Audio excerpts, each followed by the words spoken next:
Hello, it is Rebecca Skillen for CC Cycle 1, Week 24.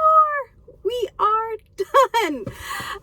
So this was a very exciting day for our community. This is our third cycle at this community. It's our third time as a family to ever be doing CC. And it's the first time that we have started and ended a cycle without major interruptions from a certain virus.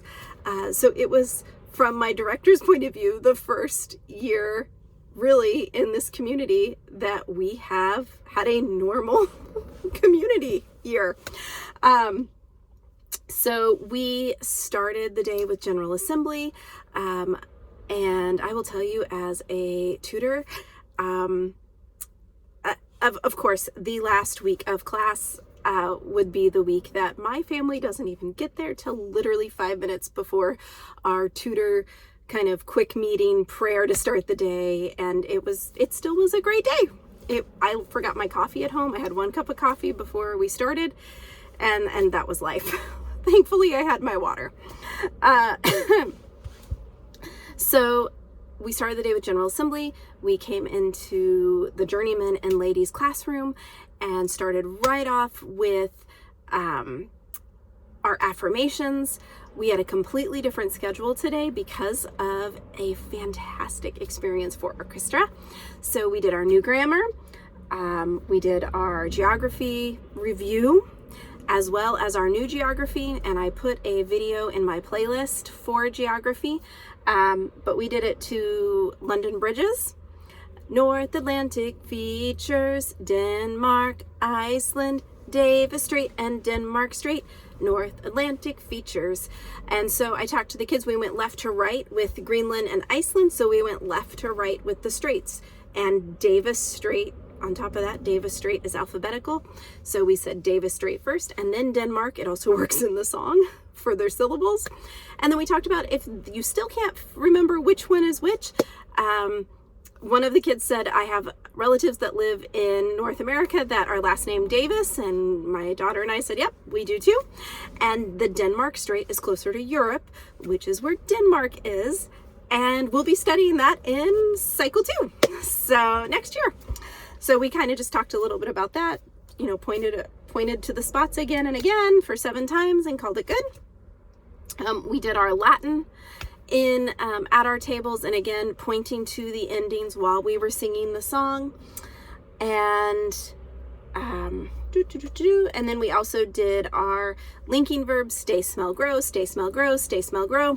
And because I knew our time would be short at the end of the day, again, we reviewed our geography and new grammar. We also reviewed our helping verbs and our linking verbs, so we got them all taken care of there. We did Latin at the table. Then we moved to math. Got my agility ladder out, and instead of marching like for the distributive law, we kind of doodled our way through the agility ladder to Polly Wolly Doodle All the Day. We said it a couple times so they knew what it was.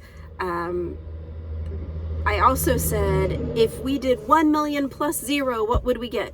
1 million. 1 million times 1, what do we get? 1 million.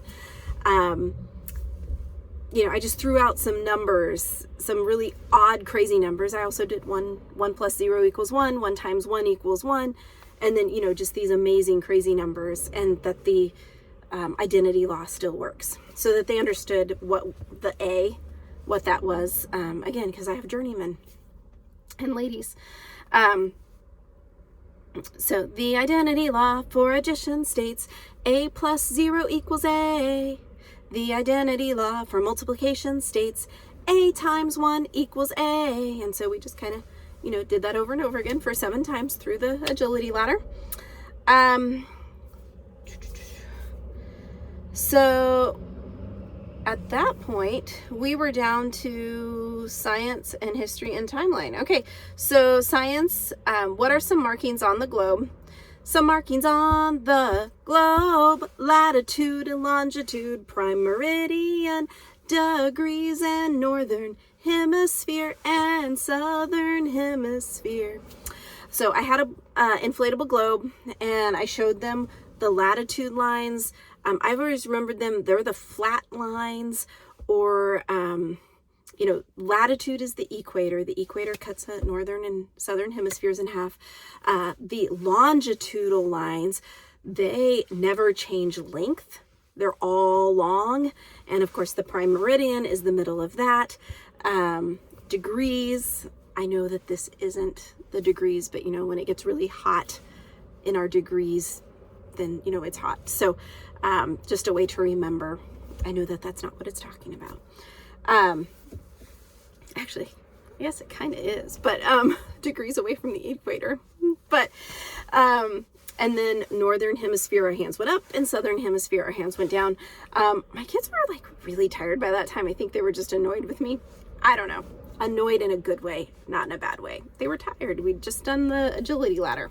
So we sat down again for history. It seems to be our great stopping point.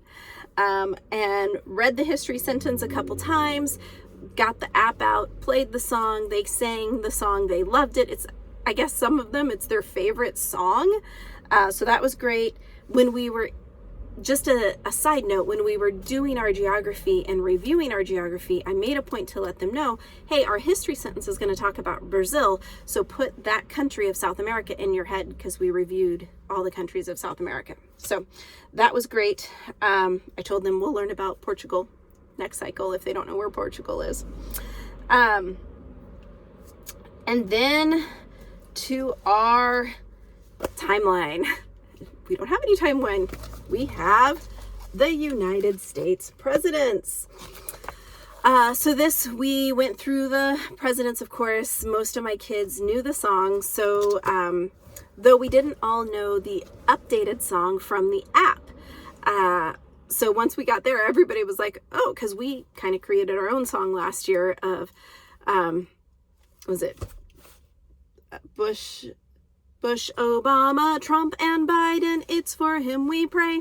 So that's what we did last year. So we had to kind of really listen to the app for the update. Though I think we all agreed we liked our version from last year better.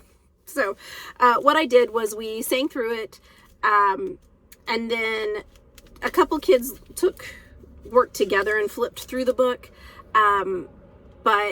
So we did it 7 times. But while they were singing, each kid got an opportunity to flip through and look at the pictures of the presidents while we were saying the orders of the presidents. So that was our new grammar. Right after new grammar, we went to a gathering room for orchestra. And I will tell you, my director is awesome, and I hope that I can continue in her footsteps next year. We have a college nearby, Elizabethtown College, and we were able to have a few of the musical students come and play some amazing instruments. And I do have to say, I think we blew them away with our kids' listening skills, their attending skills, and their understanding of many of the orchestra pieces and the composers. So I have to say, to our kids, because I think they did amazing. We had ages, 4 to 12, 11, going on to 12, and they did fantastic. So after that, my kids in Journeyman, we grabbed our snacks, and in the room we talked about how to use a compass, talking about north isn't always up. And so they finished their snack, and then we went outside for a scavenger hunt with our compass. So we had clues, and it was just so much fun. They loved it, and I really loved it too, and we had a fantastic day.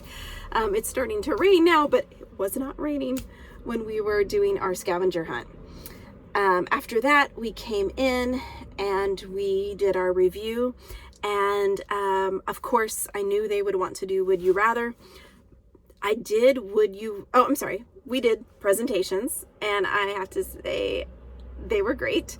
I did have an epiphany in the middle of presentation. So my mom, one of the moms in the room, was kind of keeping track, and she was taking pictures, which were great, of the kids while I was jotting down some thoughts for review. So in review, I did Would You Rather. However, some of the Would You Rather questions were, would you rather be a fungi or a protista? Would you rather be an animal cell or a plant cell? Would you rather be a stinging cell animal or a sea star? Would you rather be a fish or a bird? Would you rather be able to reproduce with fragmentation or budding? Would you rather be a monocot seed or a conifer seed for a seed plant? Would you rather be the stem or the roots of a plant? Would you rather be a needle-like leaf shape or a cleft leaf shape? So I was just going through our, I asked them, would they rather be an igneous rock or a sedimentary rock? And then my next question was, would you rather be above a rock or under a rock, or on a rock or under a rock?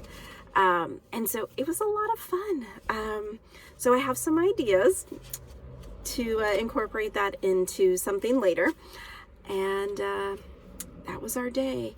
We invited everyone to come to Essentials to see Faces of History, and that was amazing. Side note, for anyone in our campus who is planning on returning next year, please get me your applications turned in so we can schedule some family meetings and just kind of celebrate the end of the year and look forward to next year. Next year is going to be, I don't know. Someday I'll have a routine. My routine is that my life is constantly changing. So next year is an experience being a director. So lots of prayer about that, lots of excitement, and we'll go from there. So see ya in cycle 2.